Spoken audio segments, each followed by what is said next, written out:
Good evening, everybody. Thank you so much for listening. We are The Real Pineapple. This is Hunter here. If this is your first time listening to us, thank you so much for giving us a listen. And if you've been a long-time listener, thank you again for coming back and listening to this review. So, if you have been listening to us for a while, you guys do know that we typically do go into spoilers for some of our films, film reviews, because we feel like we need to go really deep to go ahead and describe why we hate a movie or why we enjoy movies so much. That is going to be the case here in the film that I'm talking about here, which is called Laura Gets a Cat, which is written, directed by, and also stars Michael Farrell, which is he's only done one other movie, which is called 20 Million People, and it looks like he was just an actor in it. So, I actually watched this movie twice, and I rarely do that with films in general, unless I'm going back and watching for our best or worst stuff. I don't usually watch films twice, and I really want to go back and watch this a second time because I read a couple reviews for what people were saying, and I thought, maybe I'm wrong. Maybe I'm missing the point here. I'm gonna be honest with you guys. I cannot express enough how anger inducing this film was for me. So this movie's about Laura. She's basically this is very much a millennial, and I don't mean that in a bad way. Well, I don't like the movies. So I guess I mean it in a bad way, but I don't mean in a bad way that millennials are bad. I just mean that it's very much in that vein. It's very much geared, I would say, to millennials. This is about a young woman in her 30s, named Laura, obviously, and she is just kind of going through life. She finished a draft of her novel that she's been working on. She's proud about it and about the fact she got it done, but she's not showing anyone, so she's very secretive about it. She has one of her friends who's been a musician, and she got a big break on Jimmy Kimmel, so she's bitter and jealous towards her, and goes off in drunken rage about about said friend. She has a group of friends who are married, who have a couple kids, where it seems like the wife is doing okay, but the husband, he actually leaves a conversation. The three of them are having to go masturbate. It's just a very odd movie, and the reason I said I watched this twice is because I really thought that maybe I was just missing something. Maybe I just wasn't in the right mindset, or maybe I was looking at it too closely, or not closely enough. I really was trying to give this movie every single chance I could to go ahead and try to meet it on its level. And what I got once I was done with this feels like a early 30s version of something like Eat, Pray, Love, where it's about this girl, Laura, who really doesn't have any problems. The main problems that she encounters are of her own doing, and she really doesn't seem like she wants to put in any effort to make those changes.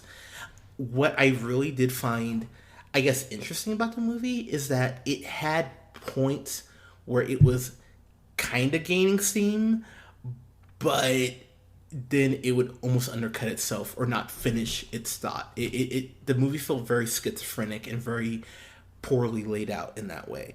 The girl who plays Laura, I thought Dana Brooke is her name.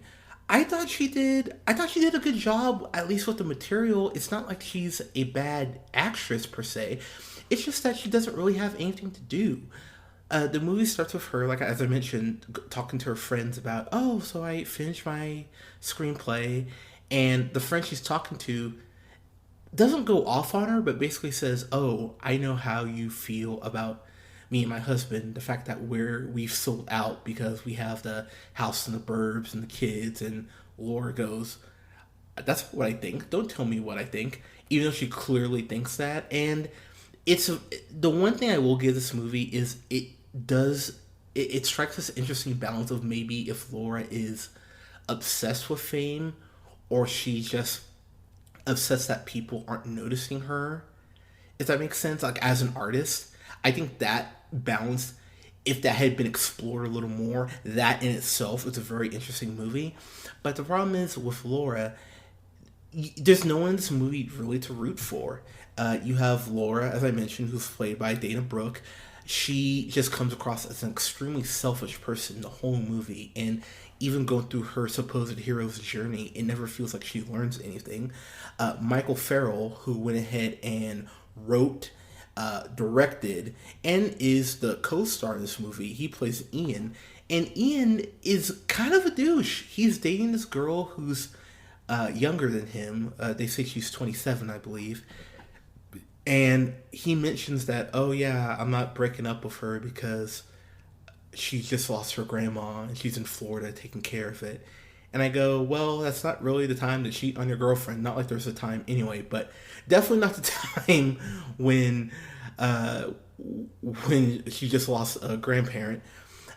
Laura is dating this guy, Tom, who's played by Josh Tyson. And out of everyone, he's the one person I found, like, I was okay with. Liked is a strong word, but he's really trying to just be a good boyfriend. He asks her, hey, I know you had a rough night. You just want to come to bed. She has a key. They've been dating each other for 8 months, so they're clearly on at least that level. He wants things to go a little further. He mentions at a point of her moving in, which I will be the first to admit, I think that's too soon. But he's wanting to commit more strongly to her, and she even mentions that she's only the weekend girlfriend. And Ian goes, well, you're the one who makes it a weekend thing. So Ian's trying to commit to her, but she just won't take that leap. So she's okay with him really taking care of her, it seems like, just in the scenes that they show. He's cooking for her when she's hungover. He's listening to her when she's just ranting and complaining about her friend potentially becoming famous. He helps her out towards the end of the movie when she has nowhere to go. Ian is there quite a bit, and I just found it interesting that she treats him so incredibly shitty. One thing I will say about Laura too is she keeps saying that she's a writer, and she's not a writer because she's written this novel, but she won't put it out there. She's not letting even her friends read it, even though they're asking, hey, you finished your novel, you finished your draft, that's awesome, can I look it over? No. And she goes into this coffee shop like a very obnoxious person who goes into a Starbucks. I'm gonna write my best-selling novel. And that's actually where she meets Ian, and Ian even says, you can come in here and not write your novel, you can come in here and just talk to people. And that's at least an interesting notion, that maybe she gets some new ideas for her novel just by talking to people, or maybe going in and talking to Ian. And that never even comes across. She just comes across so vapid and directionless, which I think the movie was trying to say that, hey, she's in her 30s, she doesn't have it all figured out. And I get that, but the way this is executed, it doesn't even feel like it's an axe. It really feels like she starts off with Ian, or with Tom, pardon me. She ends up dating or cheating on Ian, or cheating on Tom with Ian on the side, but she won't commit to either guy. And Ian is kind of growing on her, and there's even a point where when he's passed out and they're in bed together, she goes, I think I'm falling in love with you.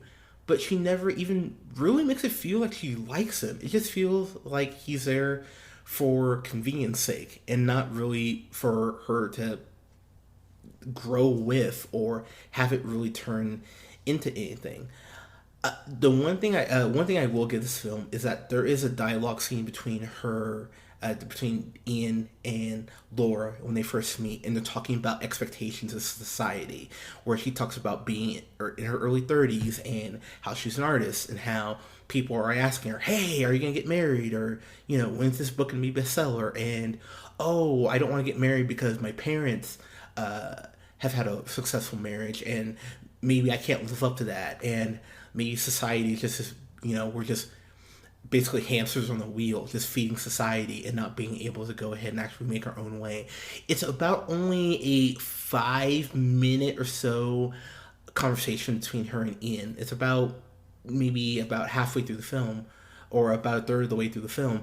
And that scene, that 5 minute little pocket, I went, okay, if you could have expanded on this could have really been something interesting, and been some interesting social commentary as far as where I think a lot of 30-year-olds find themselves, that, you need to fall into that template, that mold. You need to go ahead and be married. You need to have kids. You need to have the career. And I think the film wants to say something about society as a whole, especially the artistic side of society, but it never has the balls to. And it never feels like it knows what it's going to say. It raises these questions, but it doesn't even provide answers. And I understand a lot of these are big, wide life questions that you can't just answer simply. But it doesn't even present enough of a case through the dialogue or through the plot for you to even get to a conclusion yourself, or to even really have a discussion about it, outside of how the film just fails in connecting so many things that it should. I found it really frustrating when it got to the end, because I almost thought that they could have gone the Marley and me route with this, where maybe her and Tom don't work out, which they don't in this movie. Not surprising when you see how she treats him. But maybe her and Tom break up. She gets the cat maybe halfway through the movie. And maybe the cat, I don't know, gets hit by a milk truck or something. But through loving the cat, she learns that she can commit to something. She ends up with Ian. I mean, just spitballing, but it felt like maybe they were going to go that direction.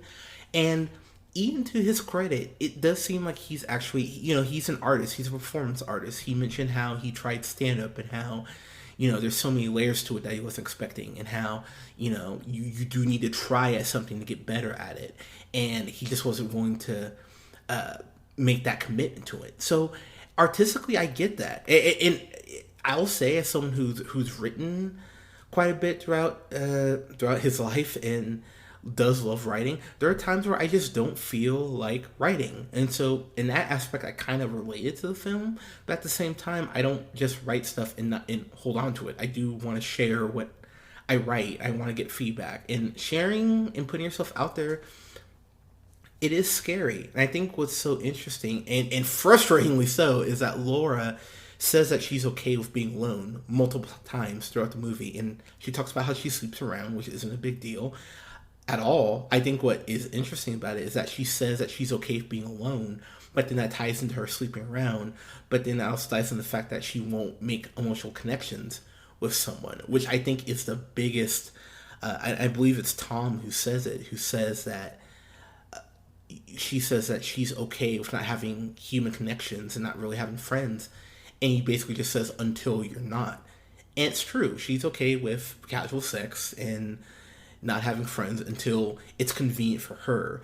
And it paints her in such an absolutely selfish light that I just found myself screaming at my TV, why are you so terrible? Why are really none of your friends outside of your ex calling you on this? It's frustrating to a point that I was baffled, to be totally honest. There's a point where she just leaves New York. Her and Ian aren't working out. She says, I can't do this, basically, and just leaves and goes. They never say where she goes. It seems it's upstate, so maybe Jersey, Vermont, maybe. It looked kind of like Boston. So it might have, but anyway, she ends up going at least probably a state away, and she's talking about Ian, and Ian comes to visit her, and she talks about how, oh yeah, I just kind of left. But I told him I was going. He knows where I am. And I go, well, what's his incentive for chasing you? I mean, if you just leave and show so little disrespect to someone that you supposedly love or are falling in love with, and you just go, oh, no, I'm good. I can just leave at a whim. It's frustrating how she flip-flops, and how the movie never really feels like it's having her or allowing her to change. So when it comes to the very end of the movie, where, spoiler, she ends up getting the cat within the last 3 minutes or so, and it's this really fat, adorable cat, I will say that. But it's funny because if they just put that maybe 30 minutes earlier, I really think they could have fleshed out her character and at least had her come to the realization that, hey, I'm selfish. I need, as an artist to grow. But not just as an artist, but as a fucking person. And the movie just never commits to her making that change or even being aware enough to put steps forward that she needs to change. And I understand not every film is going to be, a thesis about where society is or, race or whatever, fill in the blank as far as the subject. But this movie just came across as so self-indulgent in that in the end, there was just no point to it. And I think that in itself is the most infuriating thing, that this movie could have had something to say. If they'd crossed a couple different T's and dotted a couple different I's, this really could have been at least a passable film about really the tortured aspect at point of being an artist and not being able to fit inside of a mold that I think in a lot of parts society does make for us, as far as, oh, you're 30, you need to have this, oh, you're 40, you need to have this done. I mean, that is something that happens to us as a society and people in general, and the movie just doesn't quite connect the threads that it has. It brings something up and you kind of go, oh, okay, and then it just drops it and it never revisits it, pardon me. And that in itself is so frustrating me, because I saw little pockets of potential in this film, but at the end of the day, it's something I'll never watch again. I don't know if I hate it enough at the end of the year to put on my worst stuff 2018, but damn, it really just frustrated me to a point that I was really upset, and I disliked it the first time I watched it. I actually liked it less the second time. So if there's a credit to the movie, it's that it made me feel worse than I did the first time. As far as wrapping this up, I will say that I think I do think Dana Brooke, I think she does have some screen presence about her. I'd love to see what she would do with some decent material. There is a point near the end where her and Ian, kind of in their whole tiff, and she does go ahead and get a chance to show out a little bit and get to show some emotion, even though she's being just an asshole. But she does get to show some of her acting range, and then in the next scene she has with Doug, or Tom, pardon me, she gets to be very vulnerable and really speak to how her psyche is in that moment. And I did find those two scenes at least interesting. So there's maybe about 10 minutes of this movie I thought was at least decent. But overall, most of this film is just a constant waste of what I think is some interesting material if it had been written better. So I'm gonna give this D+. I really just thought renting this, even on Amazon, for the $5.99 I believe I paid, it just wasn't worth it. I just found myself getting more upset the more I watched the film. So yeah, I don't think there's ever a reason to watch this. I'll never watch this again. The only reason I might watch it again is to determine if it's bad enough to make my top 10 worst of movies for this year. I genuinely did not like this, and it's a shame, because I think that there is a place for these movies about characters who are just lost, and the film doesn't try to solve the answer or to answer the questions it presents, but you got to give us something as far as commentary on those questions you're asking, and I feel like the film didn't do that. So guys, if you've seen this movie, which I doubt, but if you had, let us know what you thought in the comments below. You can follow us on Facebook at The Real Pineapple. Go ahead and give us a like. You can follow us on iTunes, Google Play Music, and SoundCloud at The Real Pineapple. Let us know what you thought there. Let us know how we can improve the podcast. You can follow yours truly on the Twitter at JHunterRealPineapple. You can follow my two colleagues who are normally with me. You can follow Scott on Twitter at Nearman1st. And you can follow my fellow comrade Colin on Twitter at The Real, that's REEL, The Real O'Neill. Guys, thank you so much for listening. We'll have a review up this weekend for Luke Cage Season 2. We'll be talking some movie trailers. We're gonna talk Shazam, which I'm really excited about. And we'll have some other stuff up for you guys as well, including a review for Crazy Rich Asians, which I haven't read the book, But I'm really excited to go ahead and talk about that. Guys, thank you so much for listening. Again, this is your first time. Welcome. Look forward to hearing from you guys. We'll talk to you soon.